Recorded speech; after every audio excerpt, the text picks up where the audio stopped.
thanks for coming to our meeting tonight. We're just gonna do some paperwork and get right at it.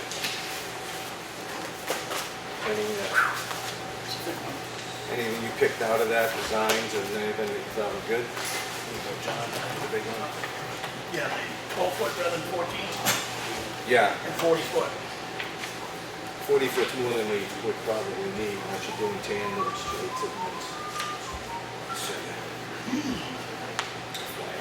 Darn, I forgot to do that.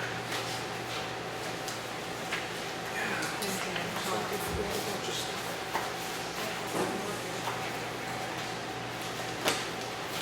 Would it have interference with your system? It's not even- Why don't I take the yellow out? The yellow highlights off this before we sign it. what's that? No, the transfer station thing tonight, they left over yellow highlights on the copy I sent Brian. Yeah, That's the final. I sent signing signature ready ones to Chris to the other two. Yeah. So it's all up. And this one shows up with all gray Right. shade, do that. which I don't think we ought to sign with gray shade. No. So you didn't send the final document in a Word form to be altered here? Yes. And you could alter the DC, somebody could alter.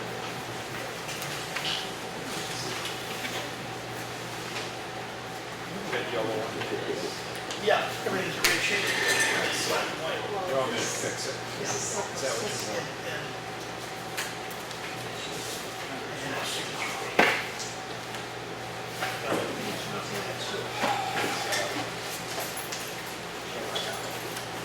Sorry, this is three. Now that, This is two. This is the one that's on. That's it. Oh, maybe you just need the end. The red lights. Hey, let's put it there. Hey, just How are you? living the dream. How about yourself?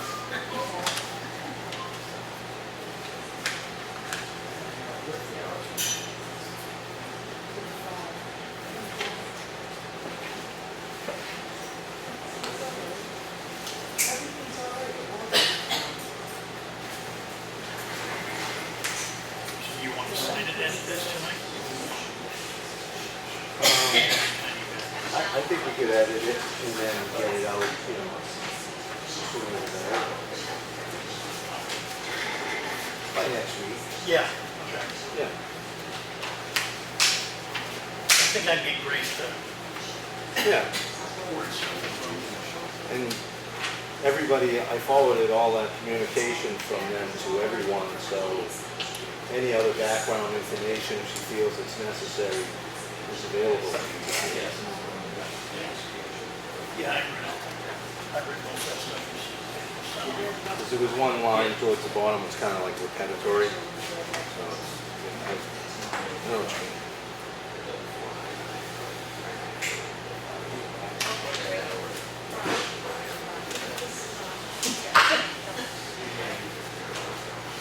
Beaver Ward has been busy.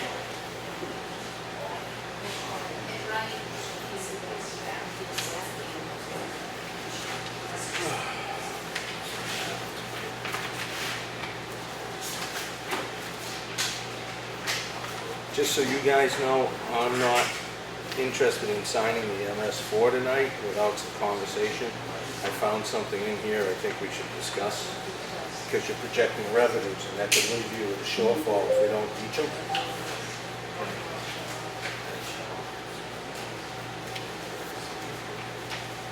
Yeah.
also have it on reasonably reliable sources that one of those properties is going to go back to the owner. The what? One of the properties that was deeded is gonna go back to the owner, I'm pretty sure, down the end of this road.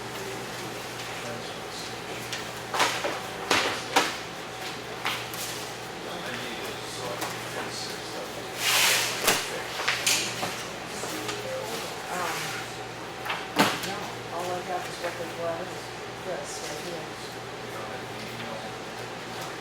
Oh.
Doesn't look like it's lines in from the state.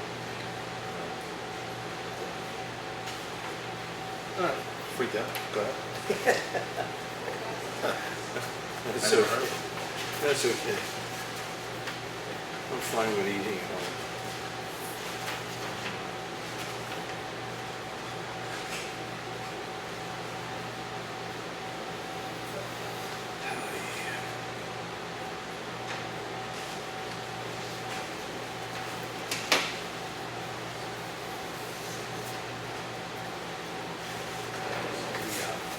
This avatar thing, I did, following up on, like 3 things from that, this was just being one, I just asked him if he was up on it in a voice message, and as of today, he didn't get that email today, so I don't know if we're going.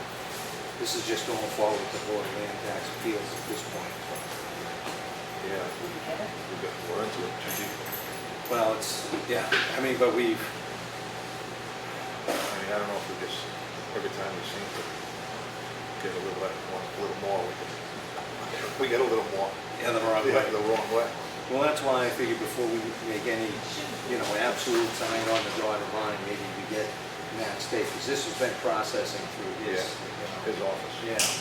Just Yeah, a, because the guy joined his office, right, that's it. So I figured I'd get his, his take on it. yeah, before we sign it out loud. Yeah, he's, who would know better? That's a guy that's been, I know, it's way beyond me. Yeah, this one's not my wheelhouse at all. No, yes, sorry. Yeah. Okay. Yeah, you got that, Chuck, right? This is the thing from Gary Overage. Yeah. And since this is gonna go to Board of Land Tax Appeal, I guess, or we're going to settle. It was one of the 3 questions I posed to Matt on voicemail Yeah. message, and he hadn't got back to me as of today. That's what I was thinking, let's give it another week to get some, because this was processing through Matt's office Yep. prior. Right, so we're not signing these tonight, is this what this is? Yeah, the five I would be okay with, the 4 I have a problem. You That's- didn't show that? I just did. That's a draft, so that's okay. And I think it probably gets filed electronically anyway. Or maybe, signature.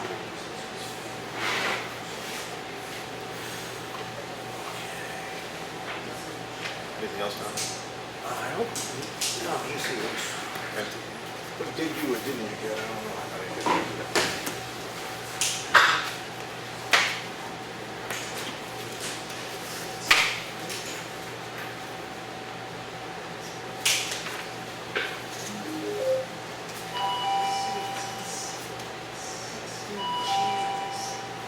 So maybe it's just.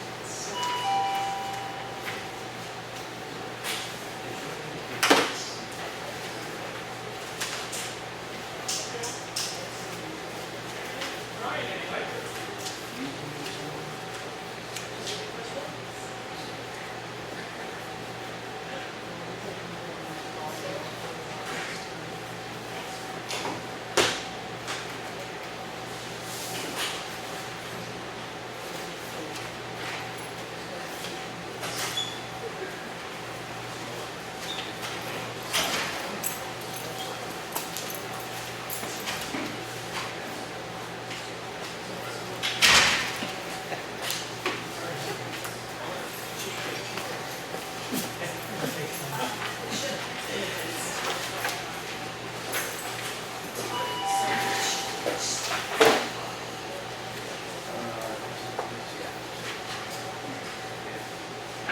so Chuck's works, that's all we're gonna do. But only by about 500. The rest was all, this was consistent. You know, 70, based on 50. Probably over. The difference was 500. But that's his report, so I guess that's the one that's going. That's the one that was being hung out.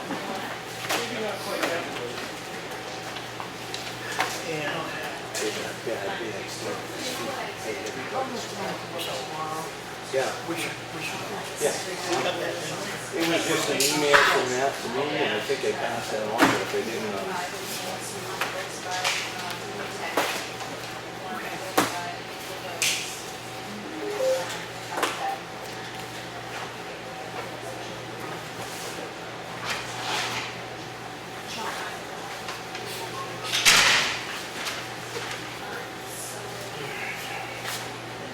Excuse me, Mr. Fuller?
action, but you might as well leave it out so for the night.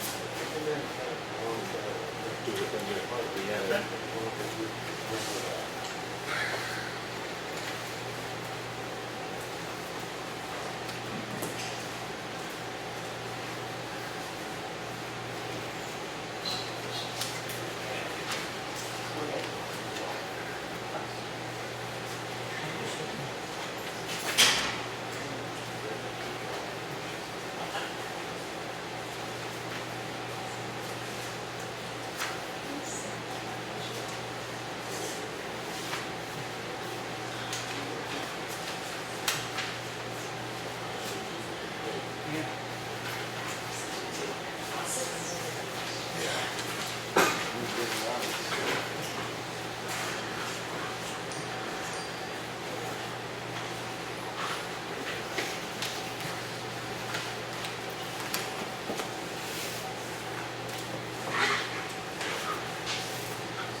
Chris, you're not putting out minutes anymore, and agendas?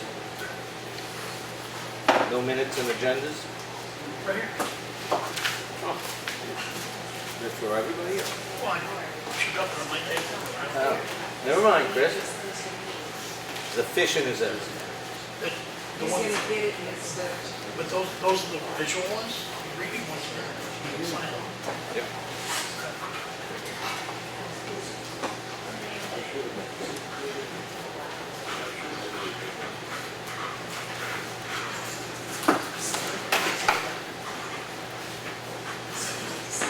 Did you get a set of these? Yes.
Did you get these in here? No.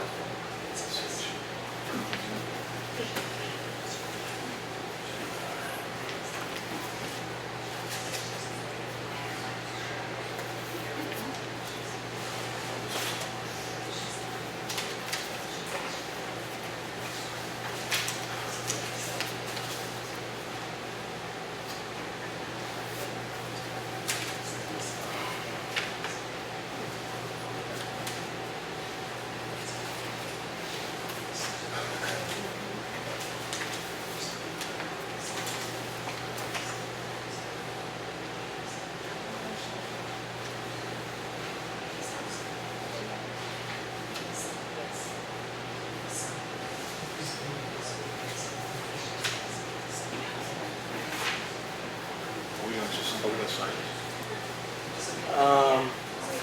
I don't know. The demo? Are we signing the demo? I wanted to talk about it tonight, and if we say yes, sign it. Yeah. I mean, I had it on my list tonight to make sure we had a vote on it. And then yes.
we're not doing 434. Yeah, there's something I think we need to look at for an adjustment on there. I'll go through it with you guys later, there's some background to it.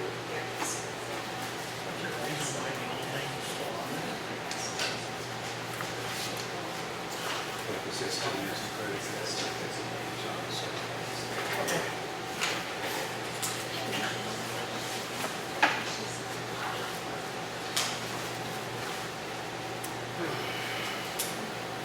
That's for 2006 project. That's what's even further back. Okay, all right.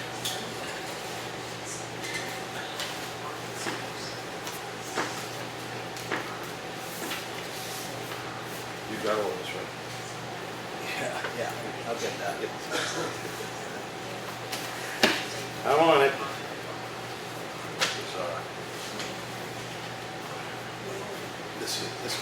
It's the little things. I left this out Okay. because he wants to talk about it. Yeah. So we just gotta put that back in.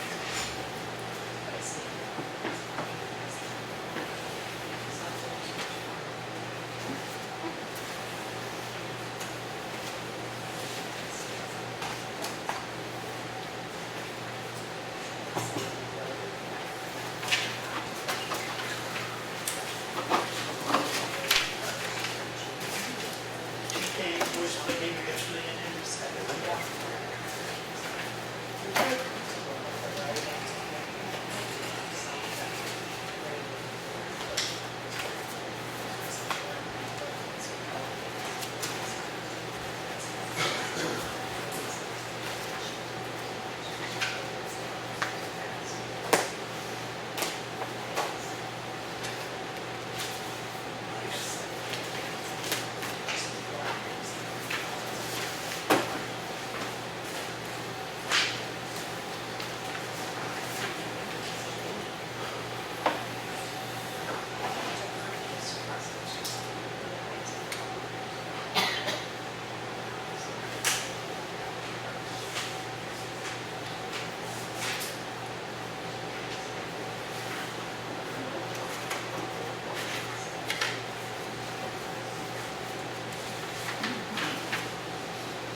No, no. Oh, no, for tonight. You don't even need to see it now.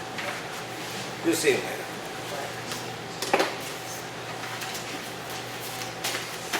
You'll be back. Hey, Dave.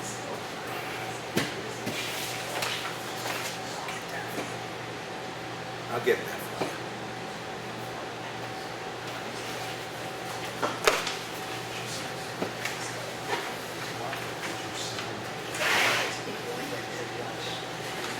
Is it on there?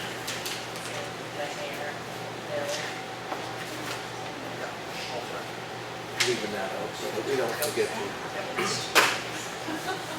You guys ready? Ready? Yep. Guys, yep. All right. Can you please stand and join us with the pledge? I pledge allegiance to the flag of the United States of America, to the republic for which it stands, one nation, under God, indivisible, with liberty and justice for all. You want to get it? You want to bypass this and get me out? Yeah, that sounds good. Get it, ladies and gentlemen, we'd like to have the sergeant introduce our new officer, Michelle McLeod, I believe.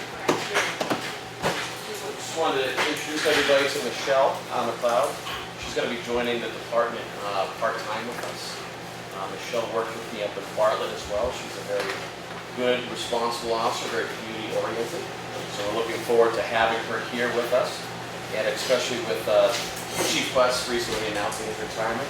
She's going to be able to help us so we can get those road hours covered so everybody can see that officer out there. So she's going to start with us on the road hopefully in the next short period of time. We'll get her going. Just looking forward to meeting everybody. Awesome, great. Congratulations. Welcome. Congratulations. Thank you for helping us out.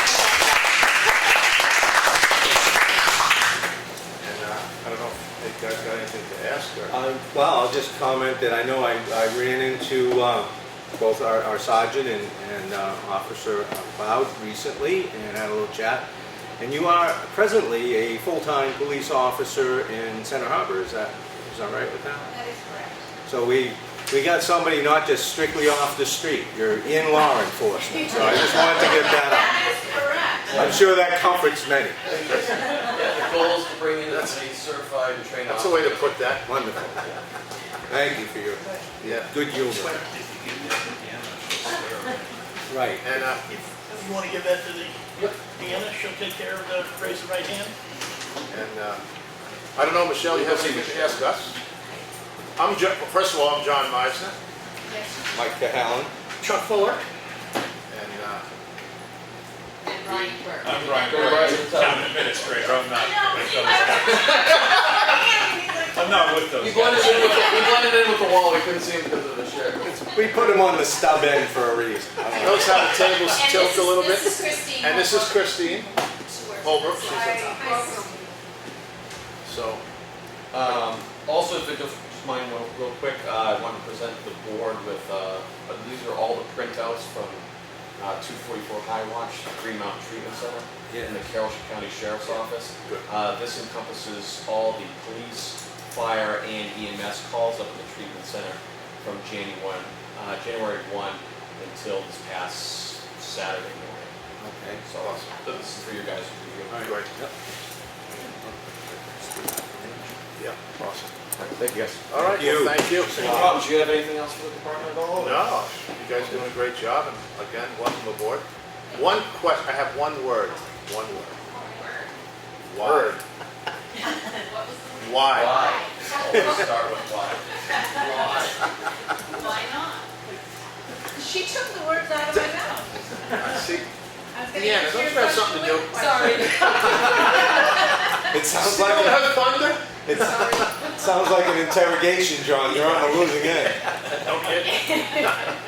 I'd never fight with a woman, but there you go. But really, why not? Is there a reason that she? No, no. Before I swear. No. All right. But again, we thank you. Thank you. Very nice to meet you all. Yes. Same here. Nice to meet you. Okay.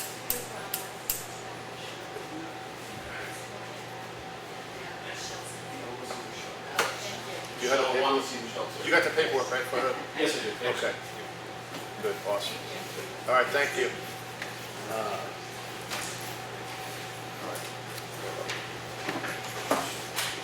Good. Get Cheryl hide behind you so that Oh, would they snuck right in? All right. Okay, all right, we'll go back into the regular thing. I make a motion to accept the manifest that, is this right, Brian? 12,096.69? that's what I got, Is that right? and I'll second that. I like the low numbers. I was just gonna say, I'm just kind of confused here for a little bit. We had like 500,000, 300,000, and now we're down to 12,000? We don't need to pay the school this week. Yeah, hallelujah. That's the difference when you don't have to pay the school. But the last time, we also had all the trust fund Yeah. money, school trust funds. Any, a second? Yeah, already seconded. Okay, any more discussion? All in favor? Aye. Okay. Make a motion to accept the Board of Selectmen minutes of 8/13. Any amendments, any changes? Second. Good. Any discussion? No? All in favor? Aye. Aye, okay. Make a motion to accept the work session of 8/19. Second. Any discussion, any amendments, anything? Nope. Changes? All in favor? Aye. Okay. And make a motion to accept non-public of number 1 of 8/13. Second. Any discussion, any changes, any? Nope. No? All in favor? Aye. Aye. Make a motion to accept the non-public, second non-public of 8/13. Second. Any amendments, any changes, any? None. Good, all right, I'm telling you, you're right. Aye. All in favor? Aye. we had I lost count on how many letters we signed for the butters for the beavers. Yeah. The beavers are getting a lot of attention. Yeah, they're getting a lot of attention today. We did have an intent to cut. We had a veterans tax exemption, an abatement, and a letter to Mitch Locker, who is the, what is, I forget what he was. Is he I didn't print out the whole thing there. I think he was. is that the pine tree? He's with New Hampshire DES, DWGB, which is one of their departments apparently, for groundwater recharge program. I can cover that when I do the Green Mountain folks. Notice. In the action folder, we had the demolition proposal for the property on Town Road, which I think Chuck was to. And we have to sign it, if we all agree. The Drake Road tree, I don't know if you guys got to see it. Did you? Yep. Yep, I got to see it. I think maybe we should just try to get that limb Yeah, out of the way. I wouldn't be opposed to doing the limb. Yeah, I think it is I think the limb is the big issue right now. Go with the limb. And we'll take care of that.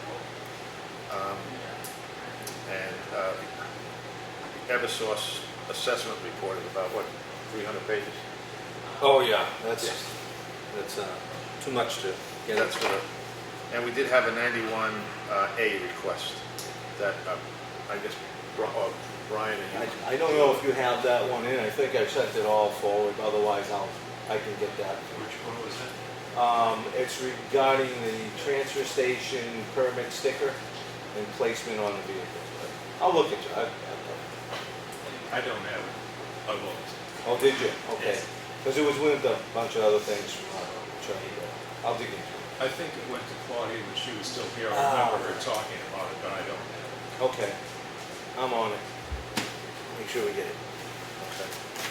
And I talked to Ron. Ron has nothing really great to report. He's just out there working, getting ready to hit Green Mountain.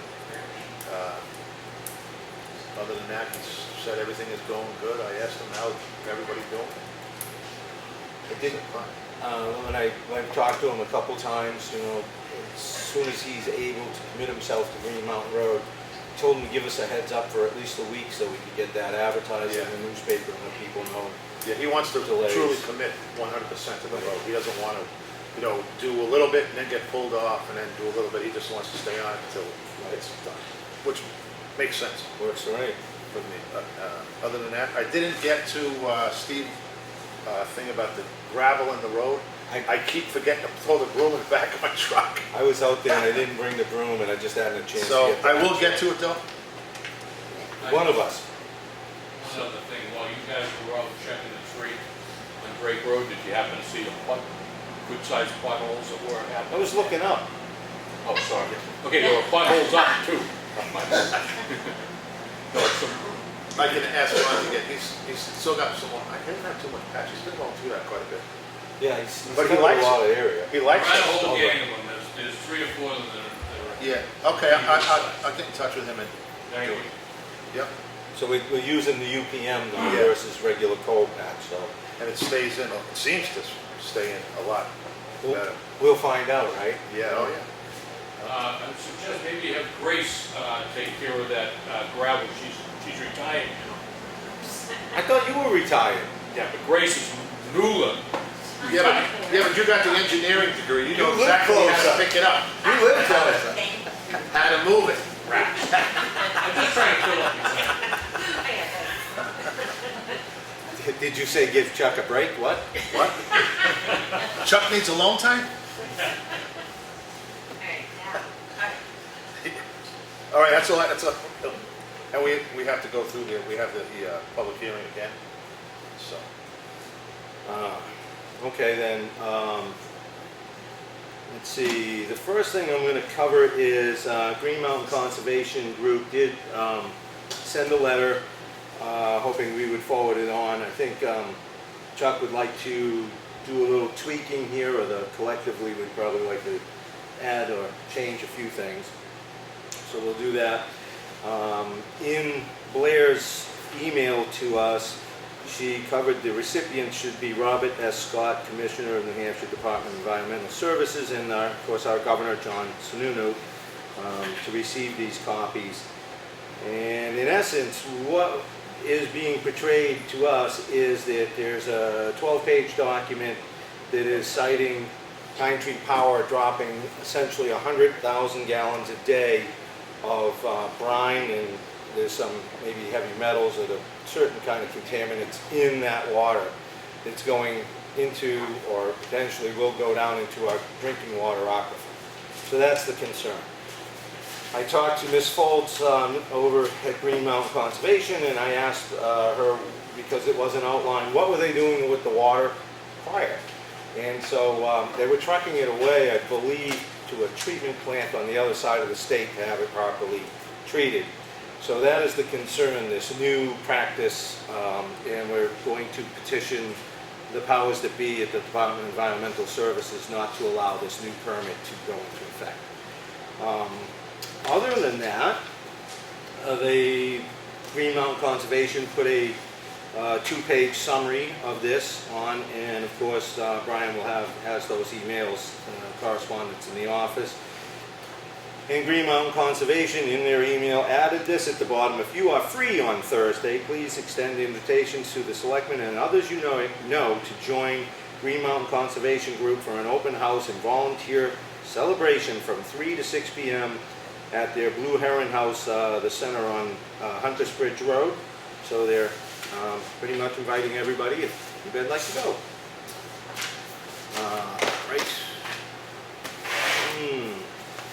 I guess we'll tackle this later, John, the bids. Yeah, I was gonna do that under old business. Okay. Yeah. And then well, the latest thing I got for you guys that we went over in a work session yesterday was a used oil collection assistance grant. It's a gift grant, so it's not matched, and it is being put in for the maximum $2,500 to add to our, at the moment, state oil collection program. So this is hopefully the first step in getting us back in business. And I outlined a plan that's multi-year for the state, in which case we can go back for $2,500 every year until we complete this. I'm thinking for probably a 3-year evolution to get everything we want from the state's end. We'll certainly have it back online before then, I would believe, in short order, so provided we get the first grant. And since Chuck and John have essentially seen it, I'll just leave this over to our chairman, John, to sign, and there's also multiple pages to be initialed, so whenever you can find the time through the course of the evening, John. Let's see. Reminder, anybody on the board wants to attend the ambulance contract negotiations that we've been involved with for the RFP. The return of those proposals will be on the 26th, and we'll be bringing that material back to go through all the bidders, look through all that, compare it with our past contracts and the information we've had leading up to this point, as well as we had put forward from Effingham that we would like to see the 6 towns have a quarterly committee meet so that we can, all 6 towns, communicate to know the status of our ambulance services performing in each and every town, and hopefully we'll all be happier than maybe we seemed to be last go around. As we know, the police chief is retiring. We've taken steps to have a review board put together, starting with our Sheriff's Department. Sheriff Rashadi will be putting that together with the commander of Troop E, State Police, and I believe he said that we would have the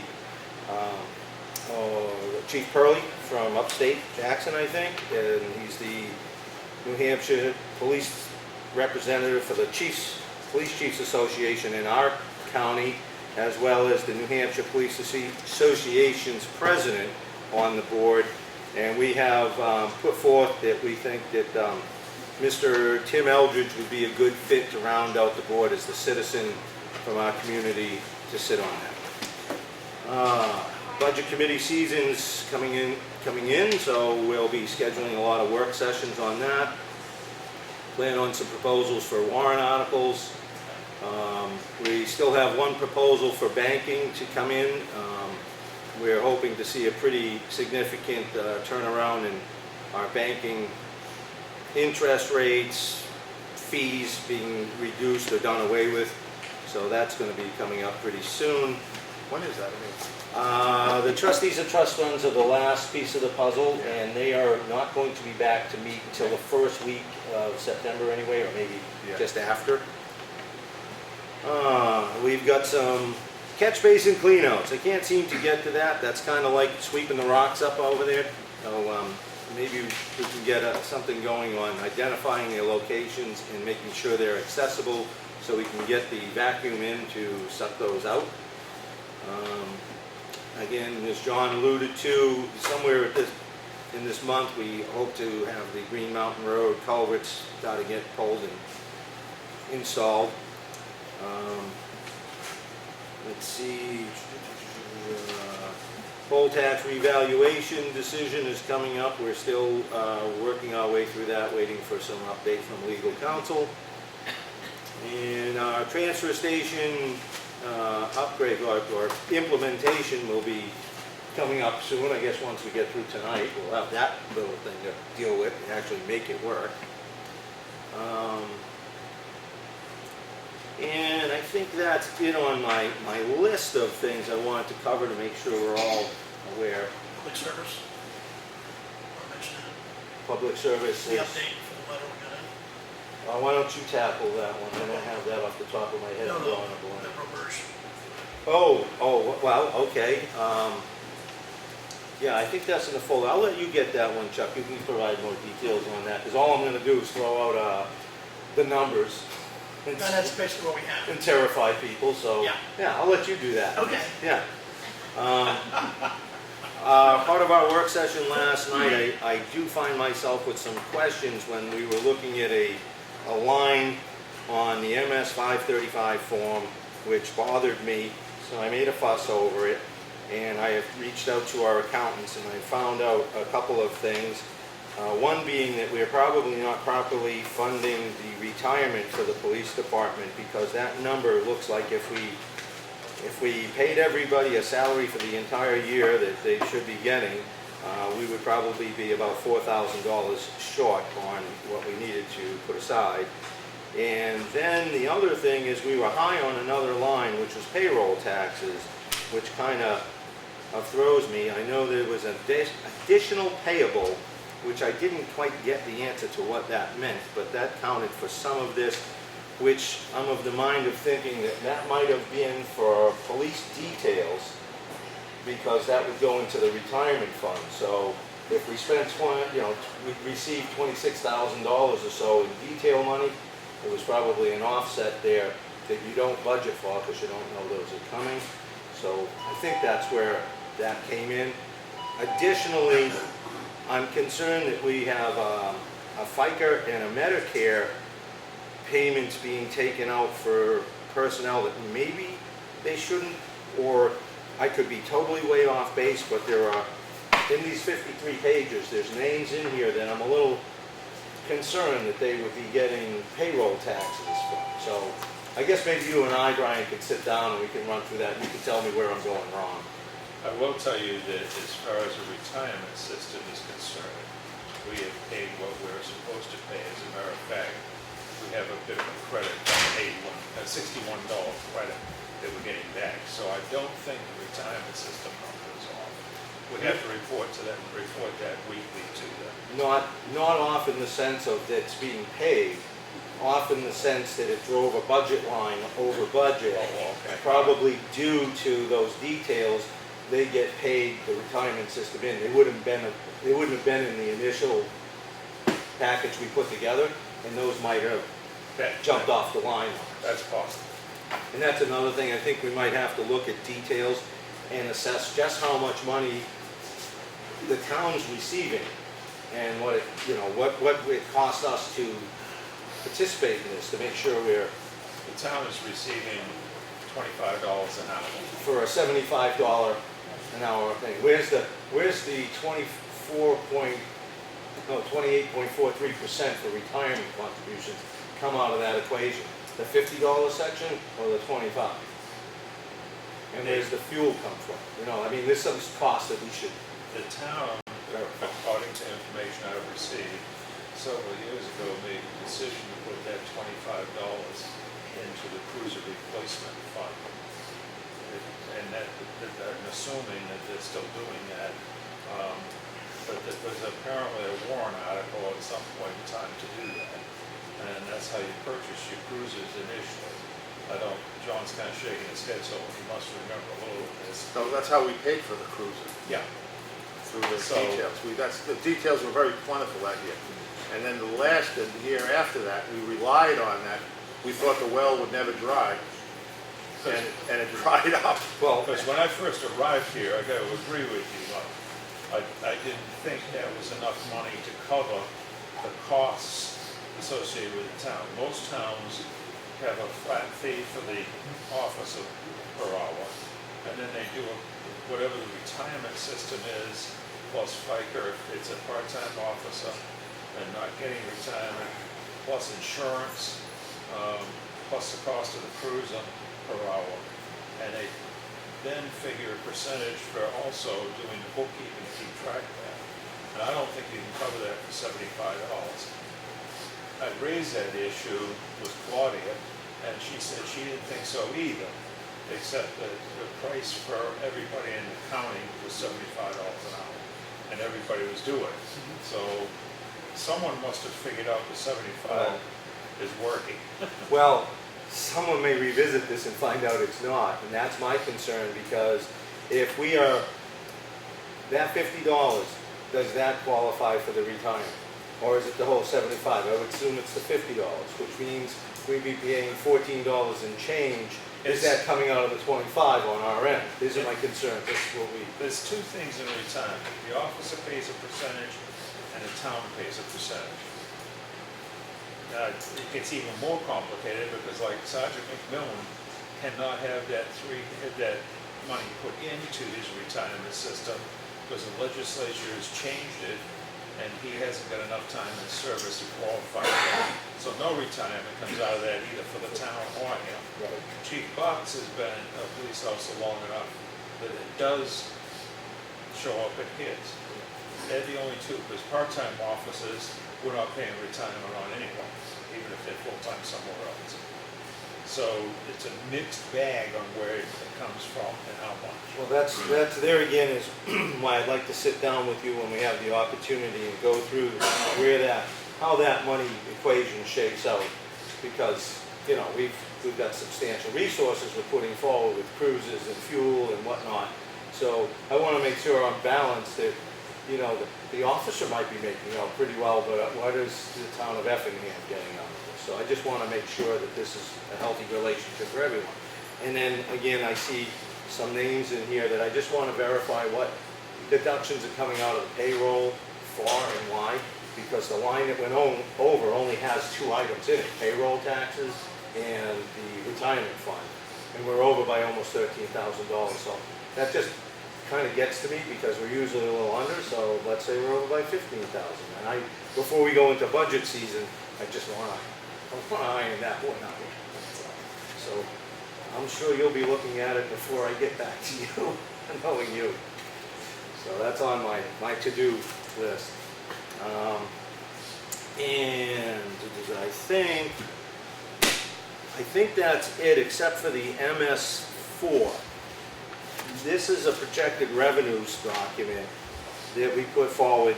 And a couple of years ago, on the motor vehicle line, we had put in $350,000 was the estimated revenues we figured to receive.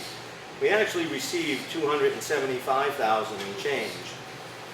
You couple that number with a sale of municipal properties, there was an estimated $150,000, and we only received essentially $44,000.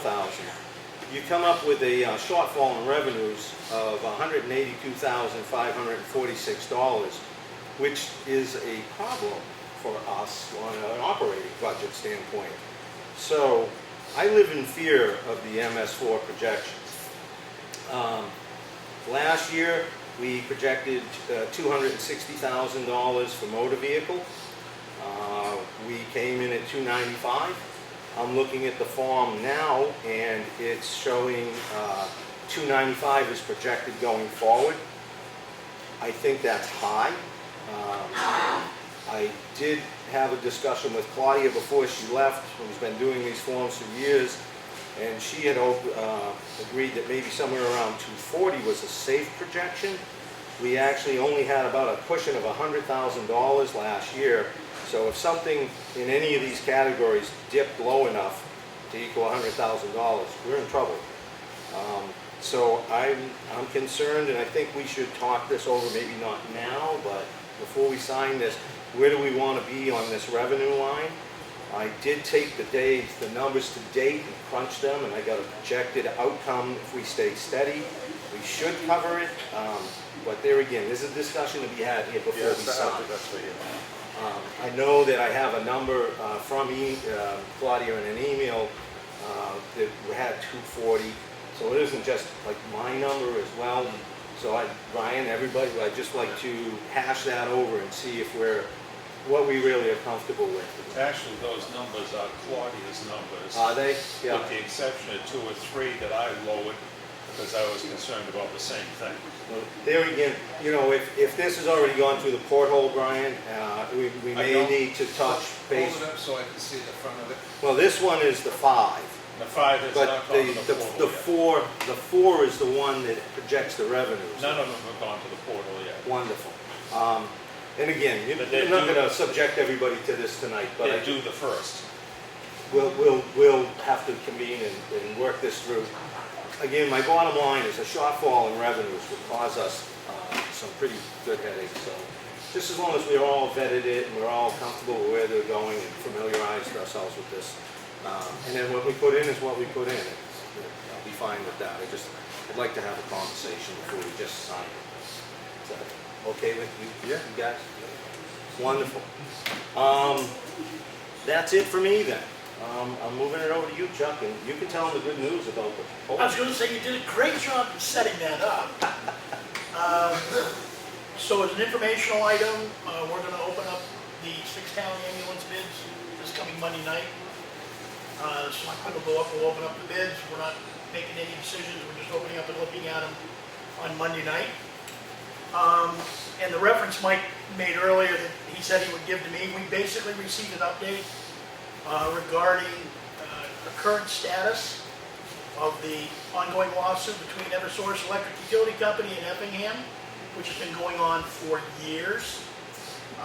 One of the current estimates is that if we lose the case, we would owe $251,015 plus interest to Eversource. They've come back with an offer of $190,000 payable equally over 4 years at $47,500 a year. So the selectmen are just getting this information. We're going to be dealing with it over the coming weeks and doing a response on that. That's all I have until we get to old business, John. All right, I guess we should talk about the bids. I think they're in the... I got them right Oh, there. you got You it. got 'em right there? I got a copy, so... I got it. You got copies? Sure. I mean, I've got my information on it Yeah. that I wrote down. All right. Start off, Chuck. Based on the 3 bids that are out there, I'm recommending the low bidder based on some information I've researched. They've got a good reputation, R&D paving, so that would be my vote. Again, you know, we were soliciting these companies. They all bid last year. We had 3 bids in. The low bidder was significantly lower in this price range. The total package without shouldering was $142,264.80. That's lower by the next competitor by $6,742.74. They're lower not just in the reclaim per square yard at $1.60 for their price. They're also lower in the per ton price for asphalt, which is a moving price. It's a monthly index. So those two things lock us into the lower price conceivably. So that's where I am. It's qualified bidders, that's the lowest price by a handful of dollars. So I'm going to recommend R&D paving without accepting the price of shouldering at this point. Just the reclaim and paving is what I would recommend. Well, it's a done deal, but I'm going to recommend F.R. Carroll for the simple reason is that he was $6,000 higher. He's been in business forever. He's been doing the town. He's treated the town well. He refunded money. Last year we budgeted $210,000 and it came out to $190,000, and he gave us that money back. Will this R&D guy do that? I don't know. But like I said when we were discussing this, I go with the devil I know, not the devil I don't know. I know one thing in the years that I've been back here is cheaper is not always better. I'm always the middle of the road person. As far as, you know, Frank getting it every year, he's the most qualified in my eyes to do it every year. So, I mean, is this guy, if he doesn't, is he gonna refund us money? I don't know. And Frank didn't have to refund us the money. He could have taken the whole $210,000. Well, he didn't bid 210. But yeah, well, we budgeted 210. Right, Yeah. but his bid was lower than It's that. 190. Yeah. So, but I mean, so we did have money. He's, like I said, I always go with the devil I know. My bid is for Frank. So, I'll just poll the board. We don't have to really beat this to death. Okay, so Chuck, R&D paving for the reclaim and the paving, not the shouldering. you're in the affirmative. Chuck, Mike? Same as Chuck, I'm gonna go with R&D. I know Frank has been very reliable for the town. but, And he's also come out with us, by the way, very and prepared it. Nobody else has done that. Well, I mean, I So- know that Frank's been consulted in the past and nobody has asked these other folks to come out, so I'm not gonna, No, I'm not gonna beat that to death. but, you know, Frank's a great guy. I like Frank. We've done It business has with him nothing for to do years. with a great But the guy. price is, we're in a position right now in this town that dollars count. Yeah, I'm that's gonna have okay. to give the guy a shot. We put Okay, in a so little bit. what's your, an affirmative? And for Okay. R&D, sans the shoulder. Okay, so the bid goes to R&D. Good job. All in favor? Aye. Okay. Okay, so R&D gets it, but without the shoulder option. Yeah, we're not gonna exercise the shoulder option in the contract we signed. Okay. This here. What else? How old is shoulder when we get done, Mike? Well, we have, we can always pick that portion up. Otherwise, there's a potential that our in-house road contractor used to do that work for us. We recently reestablished this contractor who had that option. So we want to consult with him to see what he feels he could provide that service for. The benefit to the board in going back and utilizing him is that we have other roads that we could need to be re-shouldered and maintained. So if he's able to take that on, it's a service we need in other places, not just in this stretch. So, We gotta do it. oh, absolutely, Oh, yeah. It's Yeah. not a, therefore, That's that's why we're not exercising it. We want to make sure that Mr. Evans can provide the service. If not, then we, you know, these folks have the contract, we can go back and, All right. John, about the, you want to go into the demo? Oh, yeah. That's, Second item tonight for proposal, Danley Demolition provided a quote for $8,500 to do the complete demolition of the town-owned property at 33 Old Town Road in Effingham. Right now it's a risk area because of the way the building sits empty and vacant. We do know in talking to some citizens, there have been some candlelight, flashlight lights in there at night. So people are in there where they shouldn't be, it is a risk. So they've provided a quote to take that down. So And what was the quote? $8,500. Any other? No, I'm just looking at the bottom line of our budget and I'm That's hoping that we'll have the We funds really there. got I it. think we're in good shape this year. Anybody take the crunch numbers to make themselves happy with this? Is it non-budgeted? It's a non-budget. And I did not have to crunch any additional numbers. I would say I'm in favor of it. Could we hold off the signing until next week, until we have a chance to go Run some new through? updated numbers? Yeah, it's all- I'm okay with that. Yeah, you good, John? Yeah. Okay, why don't, let's All right, do that. we'll Christine will delay that 1 week. I think we should be able to do it, but I'd rather know than assume. Might not always be the wish, but what would be our exposures if something happened in that building? Well, you know, Before it's it's demoed? all of our facilities are insured, just same as here. I think we've lacked an effort to put up like some plywood or something over things, and maybe that's an undertaking we should do. I know in the past when we had a property on this particular road, we hauled in a guy from Maine who works for us in another capacity to put some plywood up. Maybe we can see if we've got some resources here in town to do the same thing. But there again, we could probably, before the end of the night, maybe we can think about that. Do we want to put any plywood up or just wait another week? We've got this far, and I'm assuming we're going to go forward with this personally. I just We want just to run gotta- updated numbers. We gotta find out I what's just coming. was bringing that up because the cost, the $8,500 may be chicken feed compared to something Oh, yeah. happening in there. Oh, yeah. It's just a budget line item that we didn't plan for, so you got to make sure you got the money in municipal stuff before you jump in. But I appreciate, you're absolutely right. I agree with you 100%. All right. Good. Ordinances? 6:30 start time. Hey, can I get some more stuff? You got stuff? Yeah. Bring it on out. Fill the Um, void. I just want to put it on the record tonight. We basically have been looking at a new air conditioning system for the police department. And we were looking at mini split systems, and the prices range between $3,600 and $10,000.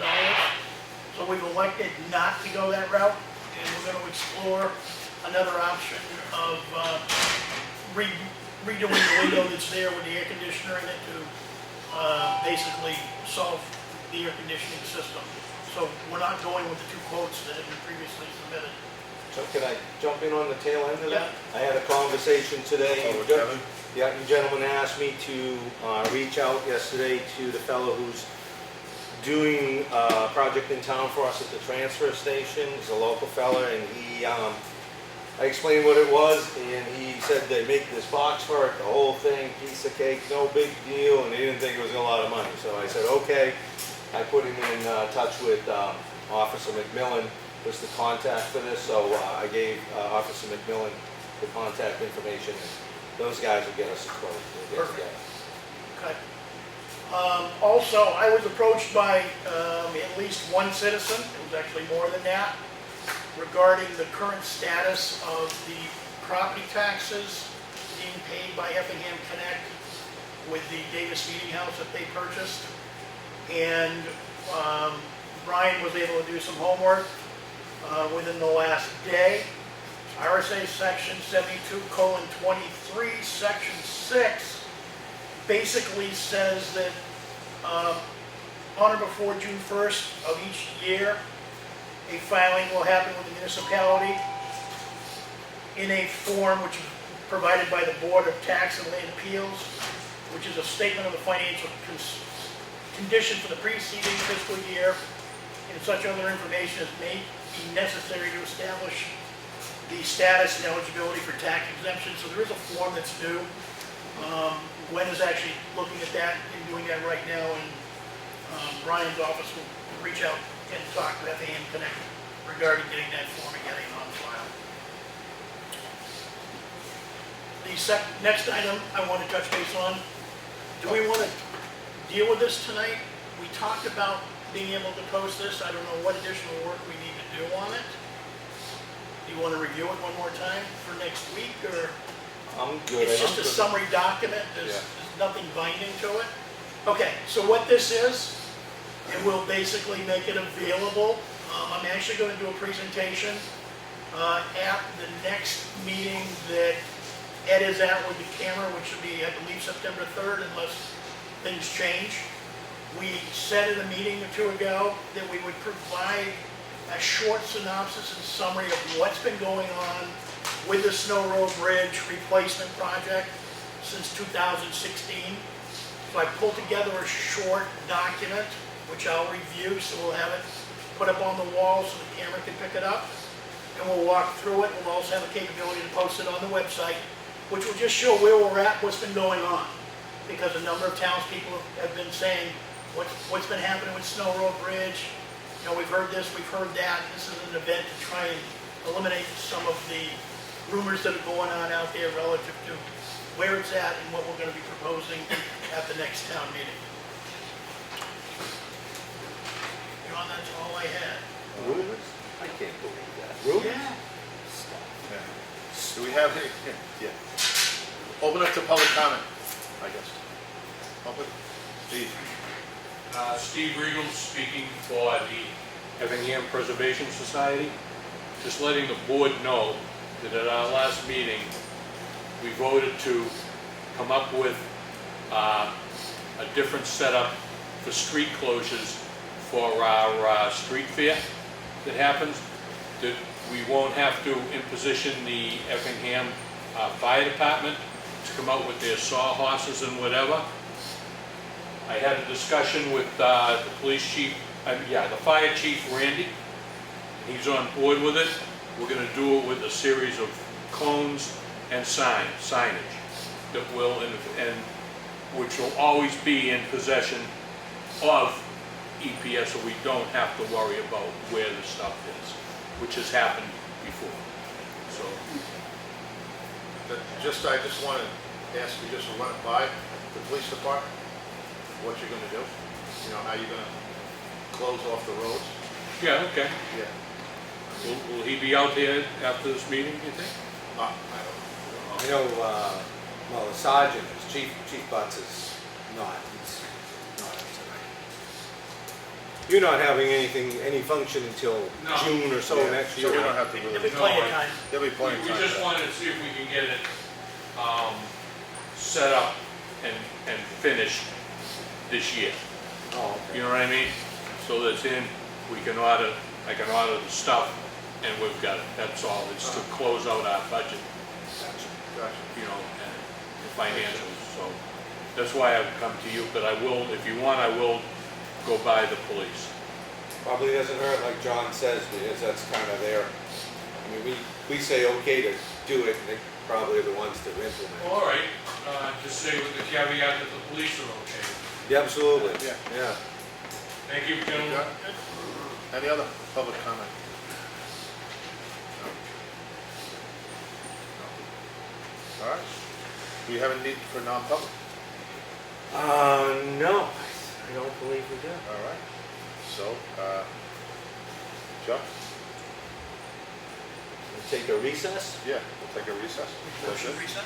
Yeah, convene back at 6:30 6:30 for the for the public hearing.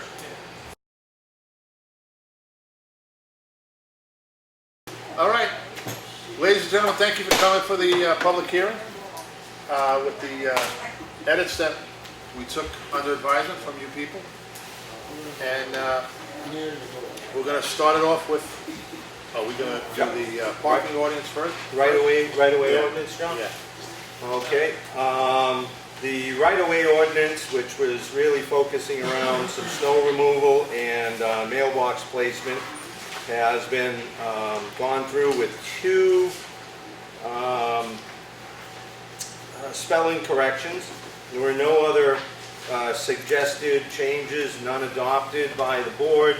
We did, however, make sure this was vetted with the local mail carriers, And I went up and I spent some time with the Ossipee postmaster, Patty. She was very gracious, taking time. She had found no problems with it. She did speak to the portion of 5 feet off the road concept and the two-wheel issue. That's really not a thing.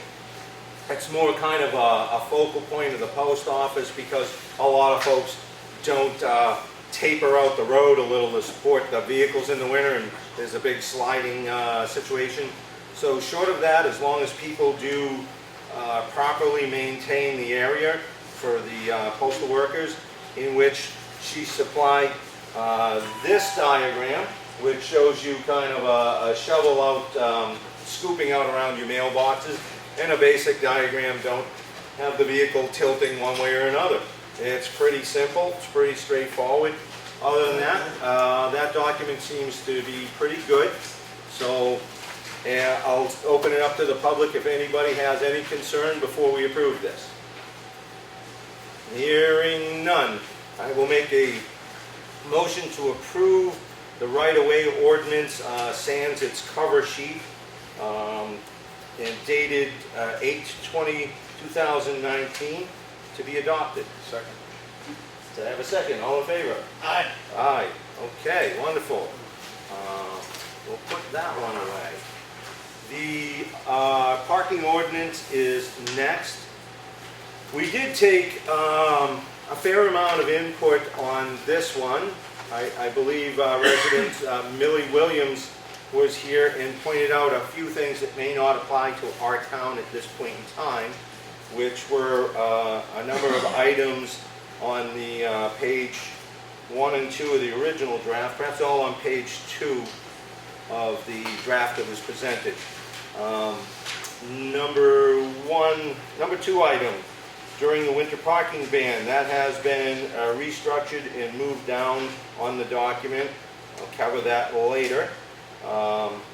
Item number 3, on a public way in such a manner as to impede snow removal, that has been struck, and that has been reconstructed with item 2 to be found at the end of this particular numbered list. So number 6 is removed, on any sidewalk. Number 8 was removed, within any crosswalk. Number 12 was removed, within 20 feet of a right-of-way, 20 feet of a crosswalk. 20 feet of a crosswalk. So those are the things that we removed, along with, on the very first page, purpose, to establish standards for winter parking. The word winter was struck as the discussion revolved around, is this for all year long, all seasons, or just strictly in the winter? Taking winter out, we felt, would clarify that statement. So the document will read on page 2, number 14 is the composite of previous lines 1 and 3. On any public way in such a manner as to impede snow removal, no person shall stop or cause to be stopped or park a vehicle so as to impede or interfere with the proper snow clearing operations of the town when snow removal operations are in effect. The statement number 2 was to parking bans for the winter.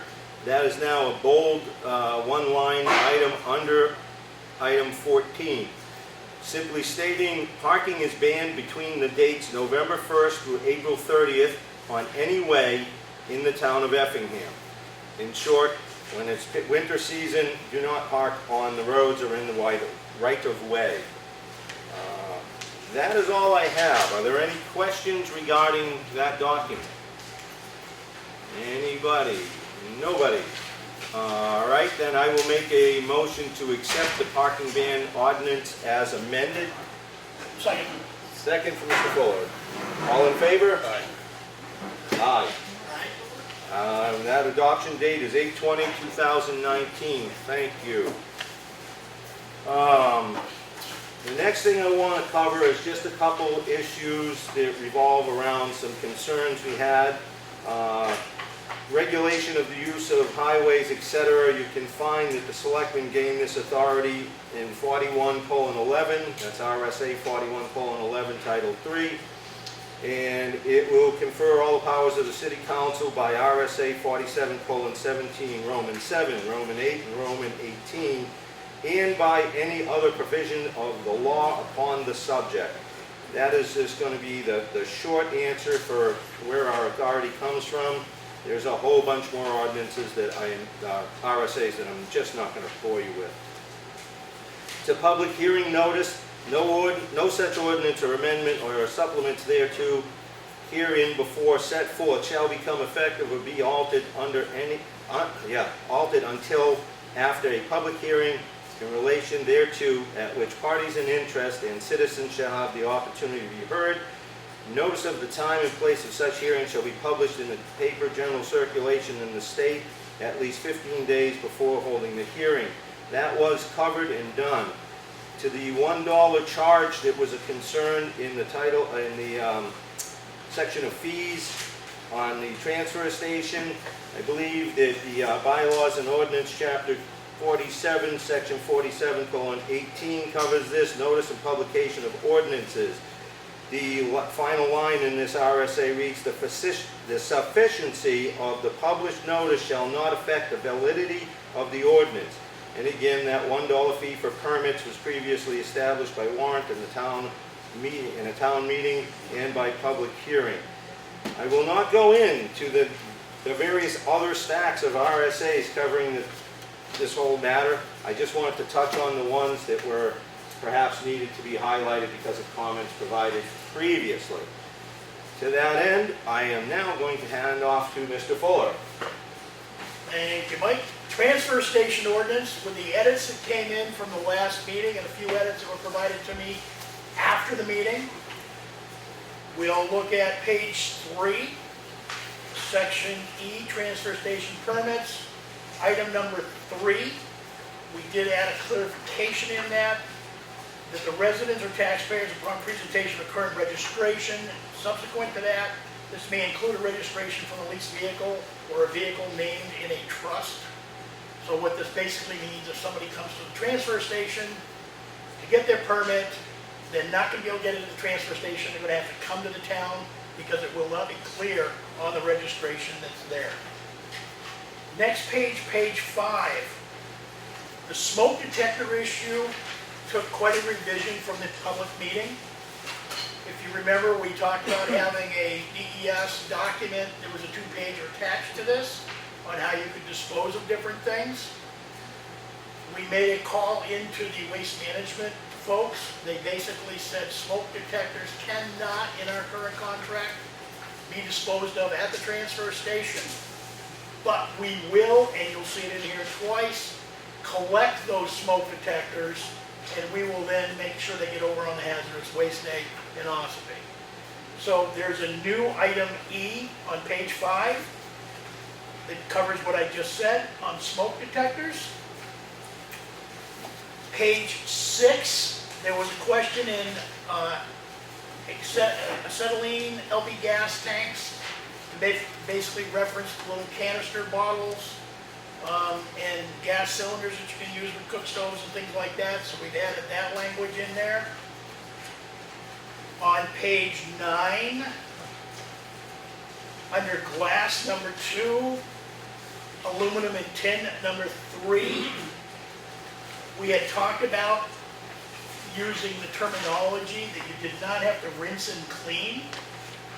From the point of the public hearing till tonight, one of our transfer station employees attended training up in Concord, and there is a recommendation to rinse and clean the glass and the cans.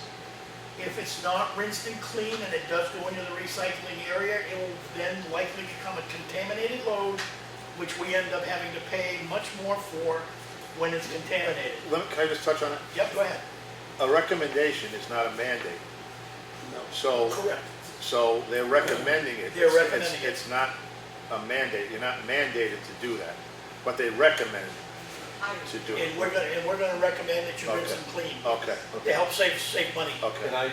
I think there's a further explanation here. When it comes to glass, glass does not have to be totally cleaned out to be recycled. Certainly, we don't want contents of any, you know, half a jar, whatever you, in there. So empty, it doesn't have to be spotless.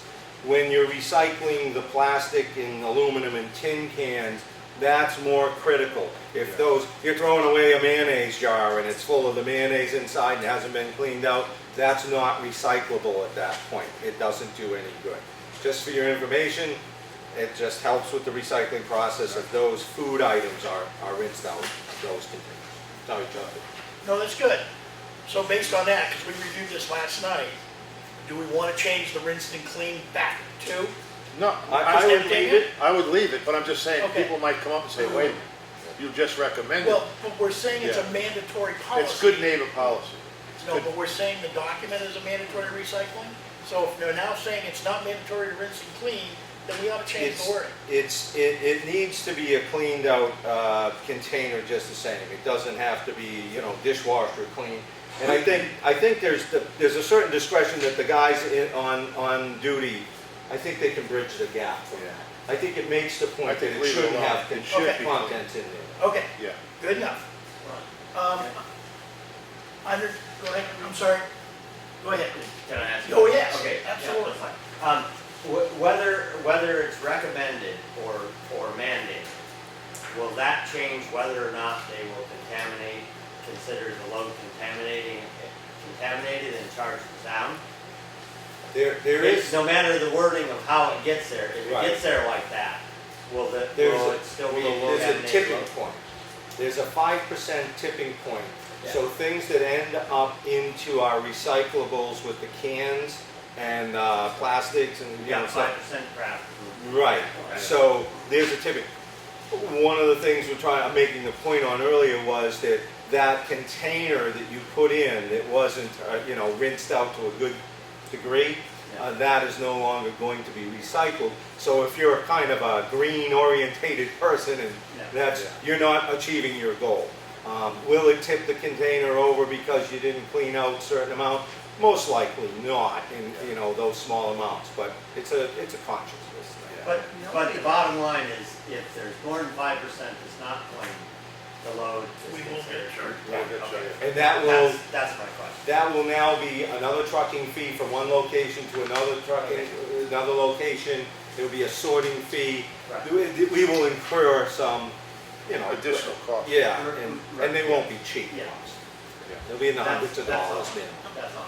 Good question, thank you. Section 2 glass, down under the non-recyclable. We had light bulbs in there, we just added CFL light bulbs. Item number 3, same thing on the cleaning of the containers, contamination comment. There's a new number 8 on page 10 at the top, which is a repeat of the previous smoke detector. Just to remind people that no, we won't dispose of them, but bring them in. The station attendant will take them from you and work with the disposal on that. Can I ask a question on that? Yeah, So it says some smoke detectors, do you want to just strike the word some? Because it seems like it applies to all. yep. Good point. It is all smoke detectors.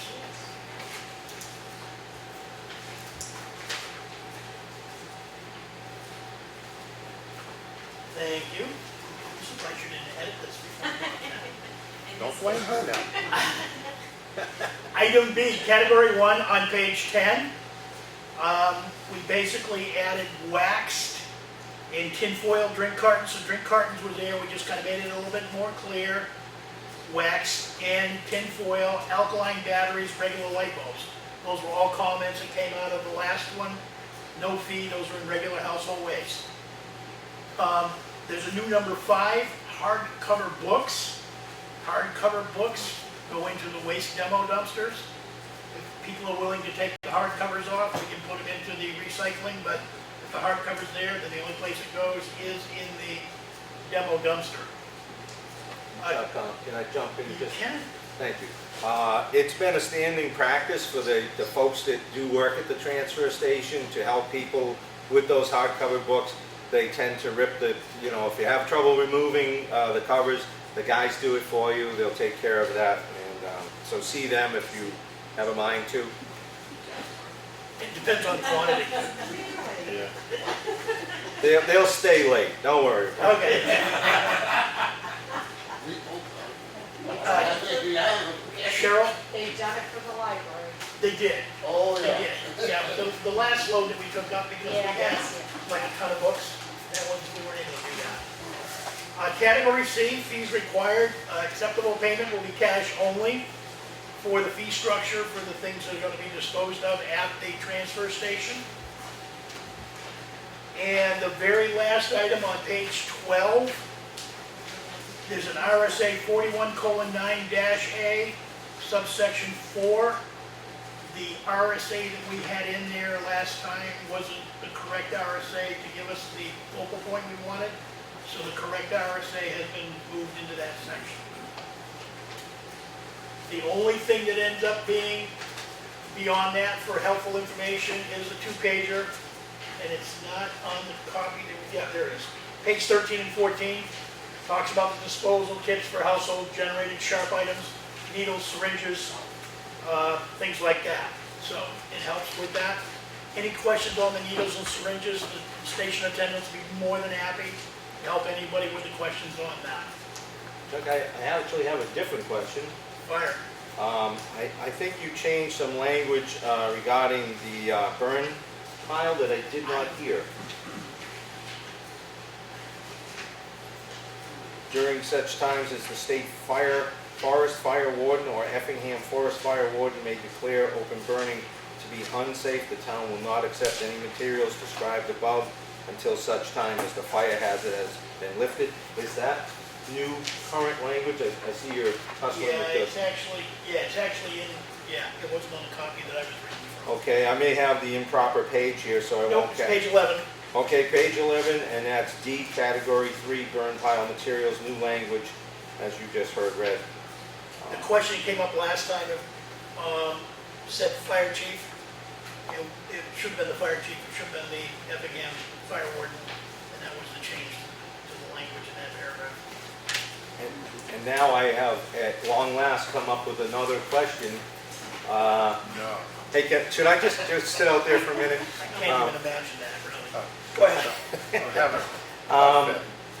Does the town of Effingham ever foresee in the not-so-distant future that maybe credit cards would be something that would be incorporated for payment? We didn't even talk about that regarding the development of this policy. Same thing with the advent of checks. We decided to walk before we start to run. Okay. Let's try this payment method first, and if we're successful with it, look at other payment methods, which we can add at any time. Well, I knew that checks were problematic.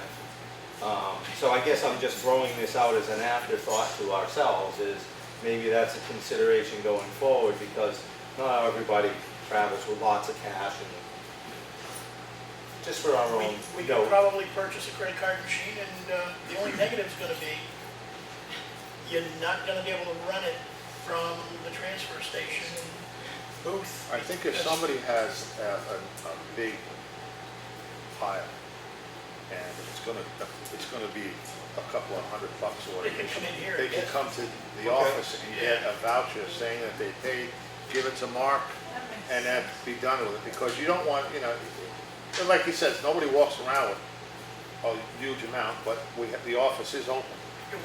We could take credit cards, we have any way to process a credit Yeah, card at the we don't have transfer it. station right now, because No, but that's just a food for thought down the road. Oh, Maybe I'd it's a love to do that. consideration for convenience. Yep, yep. Didn't mean to make a Nope. rock into the mud. Boom, there was. Any other, yes, sir? This is maybe just too much common sense, but if I'm gonna go to the dump and I'm gonna bring a load of this, demolition debris or a stuffed chair or TV or something like that, I know I'm going to the dump. I know it costs money. I know it's asked for in cash. I can probably connect the dots. I don't need to walk around with a pile of money in my pocket to know that I'm gonna go dump this at the dump and to bring cash. You are so bringing us up a level. It's just, I mean, sometimes the people need to be responsible for themselves. And, But they're gonna run into that. I mean, We are gonna- of course And that's we one of the will. reasons we gotta So, post all so my over question websites. is, do you go to the least common denominator and do you let the people figure it out? Or do you accommodate everybody so that they can just do it however they want? I mean, isn't that a little bit of, It's the fine line that we traverse. excuse me, I moved here from America, so I might not be familiar with how things work, but I mean, the people, for the people to run the show, the people have to be responsible for themselves. So, How much am I paying you, that's Joe? no, I'm not trying to be sarcastic, I'm trying to be truthful. If we want our town or our country or anything else to operate, we have to operate. And so if these are the rules and this is what it is, I mean, if somebody shows up and they go, damn, I owe you $10, I'm pretty sure I could tell Mark, I'm gonna dump this now because it's in the truck, I'll be back in a half hour. No, you're not. You know me better, you know where I live, Mark. So, yeah. Well, your point is well taken, and it is a Yeah. fine line on trying to provide convenience at a reasonable price for Right. people. And that was my point, is maybe we get to that Right. point. Is it something If we we would get to that. consider Right, that's a down the viable way future, to that's pay. all. Yeah, If the town could facilitate. Cash is pretty easy. yeah. Reach in your pocket, you pull it out, you hand it to Mark, he goes buy his beer, and the town never sees it.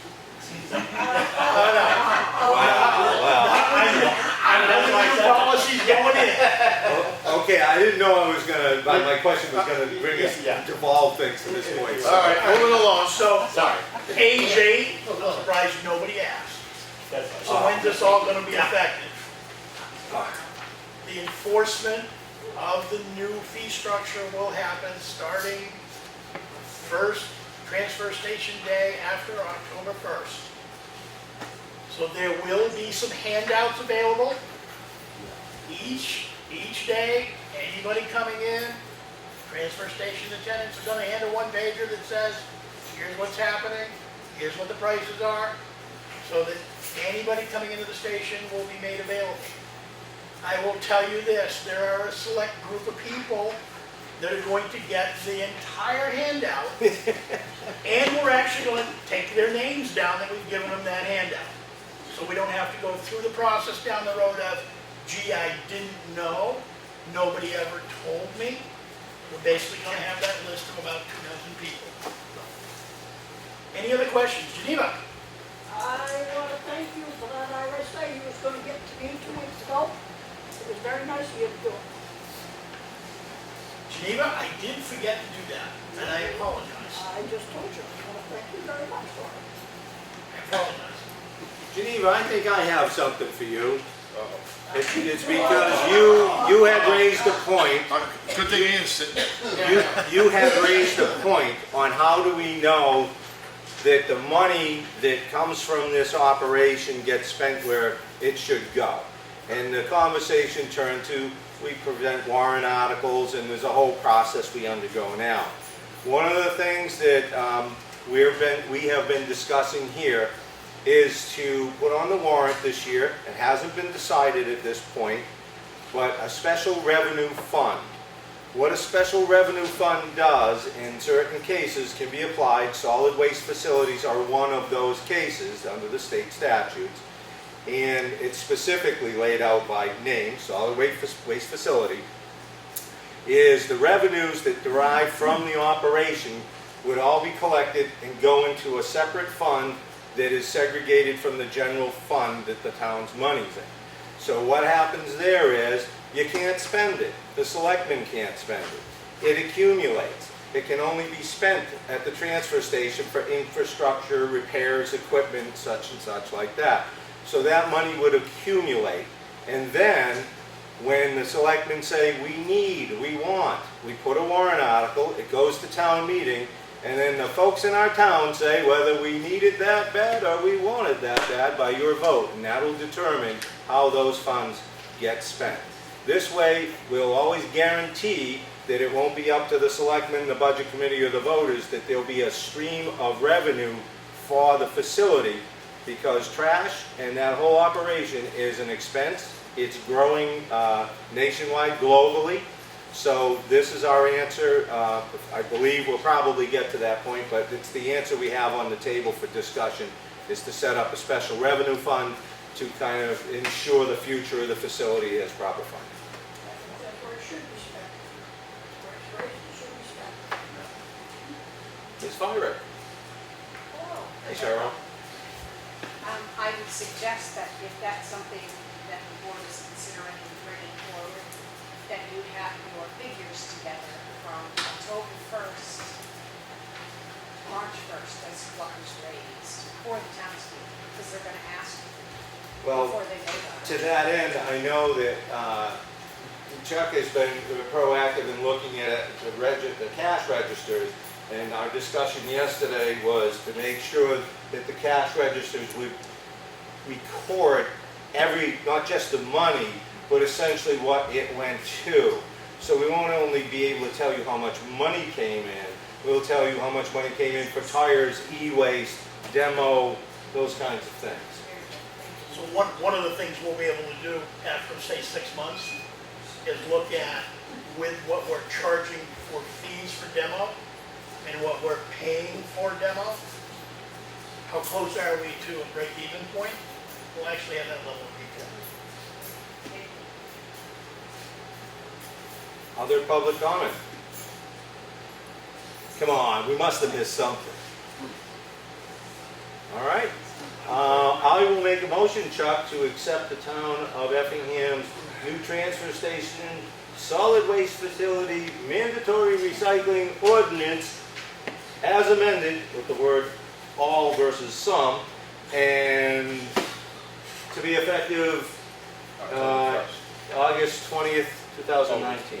And that goes in, just to clarify, that goes in effect October 1st. Right, and that's why I put it in on page 8. Yeah, It actually said approved tonight, yeah. effective date to begin enforcement of October 1. That's right. So motion on the table. I second. All in favor? Aye. Aye. Just a side note for the board, these ordinances will need to be recorded with the town clerk and left on file at the town clerk tax collector's office. There's a little RSA that tells you the story of that. All right. Wonderful. No other business, I make a motion to adjourn. I'm going to support you in that decision. I second. All in favor? Aye. Thanks all for coming, guys. Thank you.